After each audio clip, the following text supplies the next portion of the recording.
Tšau. Nii. Täna oleme Tartus. Täna on 24. veebruar. Et president tuleb Tartusse ka ja puha. Aga mis meie teeme? Meie tulime Anne kanali äärde. Ja siin on tehtud selline asi nagu jääkarussell. Oli jääkarussell, eks ju. See on põhimõtteliselt, siin on Anne kanal, mis on siis suur tiigimoodi moodustis Tartus ja kus on, mis on talvel ära jäetab, sest külm on. Ja mis siin siis tehti, kerliselt varem on ka tehtud. Põhimõtteliselt siin on tehtud jääst nagu mingi gigantne ring, seal kus need inimesed jooksevad, sealt see ring läheb. Võtame ja siit. Põhimõtteliselt, et on mingi ring välja lõigatud ja siis need jääplokid, mis siit vahet välja võeti, mis pandi püsti siia, et on nagu ääreks tehtud. Ja siis, kui seda ringi tõmmatakse, siis ta käib ringi. No siukse natuke aeglasemalt kui mingi jalutav inimene. Siin kuskil ma nägin ühte tõmbajat ka kuskil.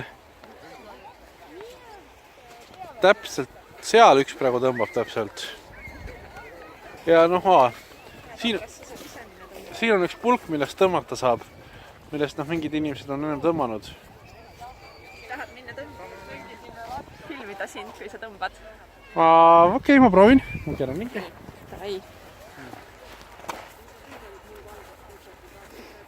Nii, Andres läheb nüüd ka tõmbama. Nii. Ja nüüd tuleb selline sisse, et...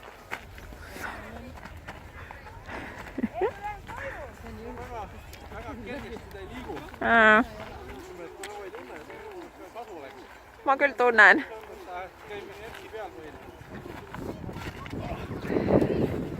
Väga lae. Tahan mingitel veel, mis siin siis veel täna toimub. Kuna Ermis on täna pingviinide paraad, siis siin oli pingviinide suplus.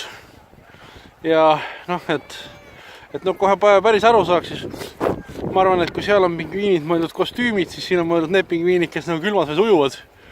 Kahjuks meie ring on praegu sellest eemalda või kaugema, ma ei saa lähemalt näidata. Aga eks pärast juba lähemale ka. Ja okei.